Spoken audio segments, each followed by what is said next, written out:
Hello friends, welcome to Rama's hot plate. నేను మీ రమ. ఈరోజు recipe tomato omelette.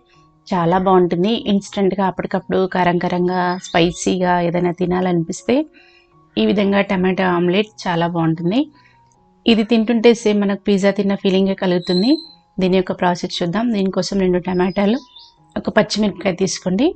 పచ్చిమిరపకాయ అలాగే టమాటాలను రౌండ్గా కట్ చేసుకోండి. ఆమ్లెట్ ఎక్కువగా కావాలనుకుంటే టమాటాలు అలాగే పచ్చిమిరపకాయలను ఎక్కువగా తీసుకొని కట్ చేసి పెట్టుకోండి.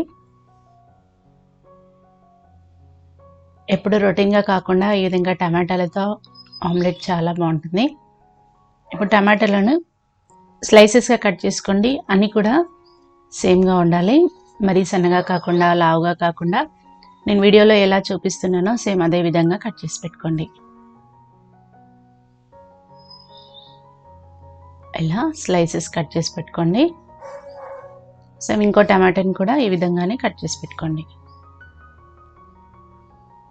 మిగిలిన టమాటా ముక్కల్ని కర్రీకి యూజ్ చేసుకోండి. నేను 2 టమాటాలు తీసుకొని చేసుకుంటున్నాను.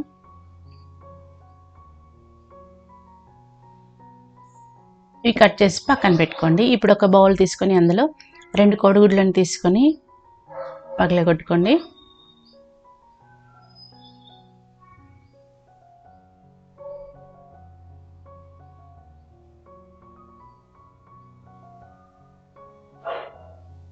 ఈ కోడిగుడ్డు మిక్స్లో ఒక చిన్న ఉల్లిపాయ తీసుకొని చిన్న చిన్న ముక్కలుగా కట్ చేసి వేసుకోండి. అలాగే మనం ముందు కట్ చేసి పెట్టుకున్నాం కదా పచ్చిమిర్చి, కొంచెం తరిగిన కొత్తిమీర వేసుకోండి. 1/2 టీ స్పూన్ మిరియాల పొడి వేసుకోండి. రుచికి సరిపడినంత ఉప్పు వేసుకొని కోడిగుడ్డు మిక్స్ని బాగా బీట్ చేసుకోండి. ఎంత బాగా బీట్ చేస్తే ఆమ్లెట్ అంత ఫ్లఫీగా వస్తుంది. ఇలా బీట్ చేసుకొని ఇప్పుడు స్టవ్ మీద ఒకటి ప్యాన్ పెట్టుకోండి. అందులో 2 టేబుల్ స్పూన్ల నూనె వేసుకోండి. నూనె వేడిన తర్వాత మనం కట్ చేసి పెట్టుకున్న టమాటా ముక్కల్ని వేసుకోవాలి. వీటిని కొంచెం దూరంగా వేసుకోండి. అప్పుడే పిజ్జా లాగా చాలా బాగా వస్తుంది ఆమ్లెట్. లో ఫ్లేమ్లో పెట్టుకొని 2-3 నిమిషాలను టమాటాలను ఉడికించుకోండి. వీటిపై నుంచి కొంచెం ఉప్పు అలాగే మిరియాల పొడి చల్లుకోండి. తినేటప్పుడు చప్పచప్పగా ఉండకుండా టేస్టీగా ఉంటుంది.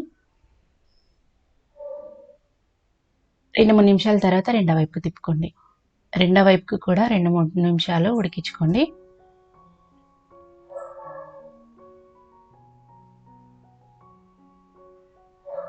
ఇప్పుడు ఇందులో మనం మిక్స్ చేసి పెట్టుకున్న కోడిగుడ్డు మిక్స్ని వేసుకొని లో ఫ్లేమ్లో పెట్టుకొని మూత పెట్టుకోవాలి.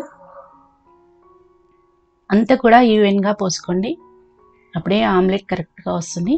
ఇప్పుడు మూత పెట్టుకొని లో ఫ్లేమ్లో ఒక 5-6 నిమిషాలు ఉడికించుకోండి. హై ఫ్లేమ్లో పెట్టకండి, ఎందుకంటే ఒకే సైడ్ ఫ్రై చేస్తాం కాబట్టి మాడిపోతుంది. లో ఫ్లేమ్లో పెట్టుకుంటే ఈవెన్గా కూడా కుక్ అయిపోతుంది. 5-6 నిమిషాల తర్వాత మూత తీసుకోండి. ఇది చల్లారిన తర్వాత ప్లేట్లోకి తీసుకొని తింటే చాలా బాగుంటుంది. ఇది తినేటప్పుడు సేమ్ మనకి పిజ్జా తిన్న ఫీలింగ్ వస్తుంది. అంతా బాగుంటుంది. చాలా సింపుల్ అండ్ ఈజీగా ఈ విధంగా టమాటాలతో ఆమ్లెట్ చాలా బాగుంటుంది. ఎప్పుడు రొటీన్గా మసాలా ఆమ్లెట్, ఆనియన్ ఆమ్లెట్ కాకుండా టమాటాలతో డిఫరెంట్గా చాలా బాగుంటుంది. వెరైటీగా 5 మినిట్స్లో ఇన్స్టెంట్గా స్నాక్గా కూడా తినొచ్చు, లేదంటే మార్నింగ్ బ్రేక్ఫాస్ట్లో కూడా చాలా బాగుంటుంది. పిల్లలకి ఈ విధంగా డిఫరెంట్గా చేసి పెట్టండి, ఇష్టంగా తింటారు. టేస్ట్లో కూడా చాలా సూపర్గా ఉంటుంది. సో ఈ టమాటా ఆమ్లెట్ మీకు నచ్చింది అనుకుంటున్నాను. నచ్చితే తప్పకుండా ఒకసారి ట్రై చేయండి. ట్రై చేసిన తర్వాత మీకు ఎలా కుదిరిందో మీ ఫీడ్బ్యాక్ని కింద కామెంట్ సెక్షన్లో నాకు తెలియచేయండి. అలాగే ఇలాంటి వెరైటీ రెసిపీస్ కోసం మా ఛానల్ని తప్పకుండా సబ్స్క్రైబ్ చేయండి. Thank you for watching.